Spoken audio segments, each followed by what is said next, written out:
नमस्कार साथियों, मैं कृष्णा। आप देख रहे हैं अपना YouTube channel Krishna sir GS knowledge में। आज के सेशन में साथियों द चार्टर एक्ट ऑफ 1853 का बात करेंगे। तो साथियों देखेंगे, इससे पहले हम लोगों ने 1833 का चार्टर एक्ट देखा था और उसमें 20 साल की गतिविधियों के लिए व्यापारिक कार्य या फिर प्रशासनिक गतिविधियों के लिए ईस्ट इंडिया कंपनी को बढ़ा दी गई थी।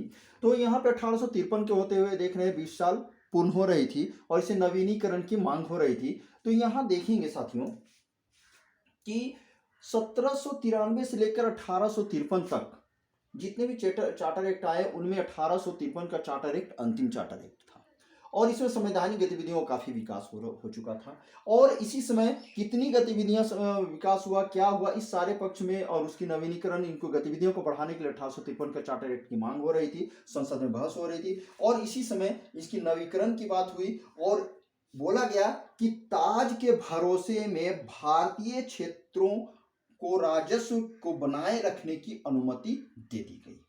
यह अनुमति दी गई थी, लेकिन इसको विशिष्ट रूप से या विशिष्ट समय के लिए वाणिज्यिक विशेषाधिकार नहीं दिया गया था। साथियों देखेंगे यहाँ पे कि इस समय तक काफ़ी ब्रिटिश सरकार यानी के द्वारा या ब्रिटिश सरकार के अंतर्गत कंपनी के जो अधिकारी थे वो भारत में बहुत बड़े साम्राज्य की स्थापना कर चुके थे। उस समय भारत में घोर साम्राज्यवादी गवर्नर जनरल लॉर्ड डलहौजी थे, जिनका कार्यकाल 1848 से 1856 था। वो घोर साम्राज्यवादी थे। वो इन पराक्रम किसी भी हद तक जाकर सिर्फ ब्रिटिश साम्राज्य को बढ़ाना ही चाह रहे थे। इसी के तहत आप देखेंगे उस समय उन्होंने हड़प नीति के द्वारा देखिए गोद लेने की प्रथा, इस तरह के माध्यम से अपना साम्राज्य को फैलाने में लगे हुए थे। इन्हीं के क्रम में देखेंगे 1848 में उन्होंने सतारा को ब्रिटिश साम्राज्य में मिला लिया। 1849 में देखेंगे पंजाब को, 1849 में जैतपुर संबलपुर को, 1850 में बघात को जो हिमाचल में पड़ता है। फिर 1852 में देखेंगे आप उदयपुर को, 1853 में झांसी को। इनको तो भारतीय क्षेत्र के अंतर्गत किए सो किए। इसके अंतर्गत भारत से बाहर करने मतलब उसे बर्मा के पीगू पोविन 1852 में 1852 ईस्वी में देखेंगे उन्हें ब्रिटिश साम्राज्य में जीतकर अपने समय में शामिल कर लिया। इस तरह ब्रिटिश साम्राज्य बहुत बड़े क्षेत्रों में फैल गया। अब संसद में यह डिमांड होने लगी कि कहीं न कहीं इनका नवीकरण किया जाए। कारण यह था कि ब्रिटिश ईस्ट इंडिया कंपनी के जो लंदन में या ब्रिटेन में वहाँ पे था, उनका द्वैत शासन के हिसाब से चल रहा था। तो बोर्ड ऑफ डायरेक्टर को ज़्यादा अधिकार नहीं मिला था, उनको लाभ नहीं हो रहा था, इसलिए वो चाहते थे उसे समाप्त हो जाए और गतिविधियाँ बढ़ रही थी। तो इन सभी गतिविधियों को देखते हुए उन्होंने कहा कि शासन को विकेंद्रित कर दिया जाए सब और इसमें कुछ नवीनीकरण किया जाए, इनका अधिकार क्षेत्र को और बढ़ाया जाए। इन सभी मापदंडों को देखते हुए देखेंगे कि 1853 का चार्टर एक्ट लाया गया। अब इसमें बोला क्या गया कि इस एक्ट के तहत कार्यपालिका तथा विधायी शक्तियों को अलग कर दिया गया। अब विधायी शक्तियों को अलग कर दिया यानी कार्य करने का शक्ति यानी कार्य करने का अधिकार जो अलग अलग कर दिया। आज भी देखेंगे साथियों कि हम लोग शेड्यूल, तो हम लोग का शेड्यूल देखते हैं 12 शेड्यूल के अंतर्गत आप शेड्यूल 7 में आप देखेंगे डिस्ट्रीब्यूशन ऑफ पावर यानी शक्तियों का बंटवारा जो आप देखेंगे उसमें समसूची, राजसूची, समष्टि सूची का उस समय उल्लेख है, लेकिन इस संदर्भ में ये थोड़ा सा अलग है। देखेंगे चूंकि एक्ट के तहत देखेंगे यहाँ पर तो ये कार्यपालिका और विधायक शक्तियों को अलग कर दिया गया। अब बोला गया कि भारतवर्ष के लिए एक पृथक 12 सदस्यीय विधान परिषद की स्थापना की गई।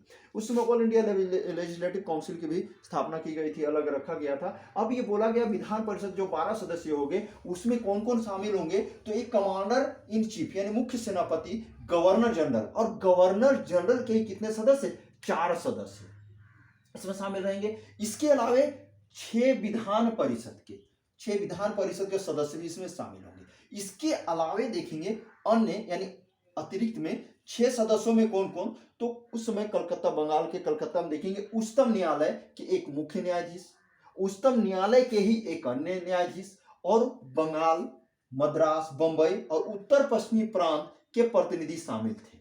अब उत्तर पश्चिमी प्रांत कहने का अर्थात क्या है, आज के आधुनिक जो देख रहे हैं मॉडर्न एज में यूपी को बोला जाता था, इनका प्रतिनिधि शामिल थे। अब इन प्रतिनिधियों के अंतर्गत सारा चीज देखेंगे तो इस तरह भारतीय विधान परिषद ने सर्वप्रथम पहली बार प्रतिनिधित्व के सिद्धांत को पारित कर दिया। यानी पूरे भारत में अलग अलग राज्यों में अलग अलग सरकारें होंगी, विधान परिषद वगैरह होगी, सरकार, इस तरह बहुत सारे चीज लाया गया। अब इन विधान परिषदों को, विधेयकों को, कोई भी बिल जिसे लाता था तो वीटो करने का पावर किसको था? तो गवर्नर जनरल को वीटो करने का पावर था। फिर देखिए साथियों, विधि सदस्यों को गवर्नर जनरल की कार्यकारिणी का पूर्ण सदस्य बना दिया गया। तो साथियों हम लोगों ने बात किया था 1833 के चार्टर एक्ट में एक विधि सदस्य शामिल किया गया था, इससे पहले मैंने आपको बतलाया था।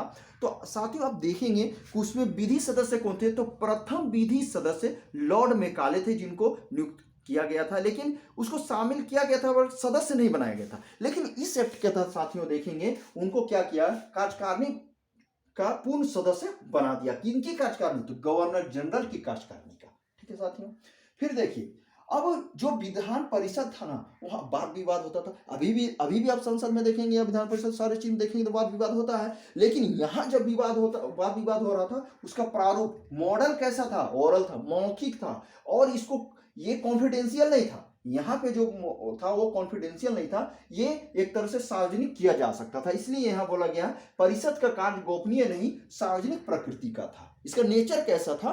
तो कॉन्फिडेंशियल नहीं था, यानी पूरे तरह से सार्वजनिक सार्वभौम किया जा सकता था, सभी को जानकारी मिल सकती थी। साथियों देखेंगे यहाँ पर ईस्ट इंडिया कंपनी, ठीक है, ईस्ट इंडिया कंपनी के तहत आप देखेंगे जो यह शासन कर रहा था, तो उस समय बंगाल के गवर्नर जनरल को हम लोगों ने इससे पहले देखा था, 1833 में बंगाल गवर्नर को भारत का गवर्नर जनरल बना दिया गया था, और बंगाल में भी सारा शासन वही कर रहे थे। तो बोला गया कि बंगाल के गवर्नर जनरल को बंगाल के अंतर्गत से उसको हटा दिया जाना चाहिए, क्योंकि वो पूरे भारत के गवर्नर हैं, और कुछ भी हो तो अगर कोई निर्णय लेना हो तो बंगाल के ही पक्ष लेंगे। इसलिए बोला गया इस अधिनियम के तहत कि बंगाल के प्रशासनिक कार्य करने के लिए एक अलग से लेफ्टिनेंट गवर्नर नियुक्त किया जाए, और यही कारण है कि इसमें बंगाल में एक अलग लेफ्टिनेंट गवर्नर नियुक्त कर दिया गया। फिर देखेंगे ईस्ट इंडिया कंपनी के महत्वपूर्ण पदों पे नियुक्ति के लिए सीधी भर्ती के स्थान पर प्रतियोगिता परीक्षाओं का आधार बनाएगा।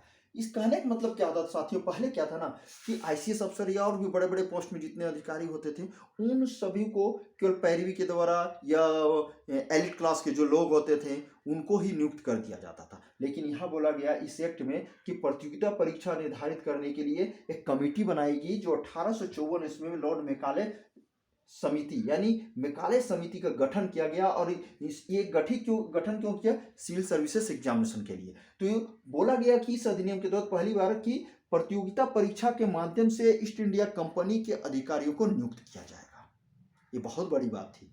इससे पहले हम लोग देखे थे 1833 में ना कि एक परियोजना लाया था, एक प्रावधान लाया गया था सिविल सर्विसेज का, लेकिन यहाँ तो डायरेक्ट एग्जाम लेके ही नियुक्त करने की बात की गई और लिया भी गया। ठीक है साथियों, फिर देखेंगे इसके तहत बोर्ड ऑफ कंट्रोल के सदस्यों, उसके सचिव और अन्य अधिकारियों को वेतन ब्रिटिश सरकार तय करेगी। यानी देखिए जितने भी सदस्य, सचिव, अधिकारी, वेतन, जिसे देखिए बोर्ड ऑफ कंट्रोल का मेंबर्स देखें या सेक्रेटरी देखें, अदर ऑफिसर्स देखें, इनको वेतन कहाँ से दें? निर्णय लेने का अधिकार, यानी कितना वेतन दिया जाएगा, इसका सारा मापदंड कौन तैयार कर रहा है? ब्रिटिश सरकार, लंदन में जो है वहां वो कंप्लीट तैयार कर रही है। लेकिन इसको वेतन कहाँ से दिया जा रहा है? तो भुगतान कहाँ से किया जाएगा? कंपनी करेगी। कौन करेगी? कंपनी करेगी। साथियों इस तरह ब्रिटिश सरकार भारतीयों के माध्यम से, भारतीय कंपनी जो यहाँ भारत में जो कंपनी शासन कर रही थी, उस कंपनी के द्वारा जो अधिक रुपया था या उसके माध्यम से उनको वेतन देने का कार्य किया गया। आई होप यह वीडियो आपको पसंद आई हो, तो इसे सब्सक्रिप्शन करें, शेयर करें, लाइक करें। तब तक के लिए मस्त रहिए, आज़ाद रहिए। नमस्कार।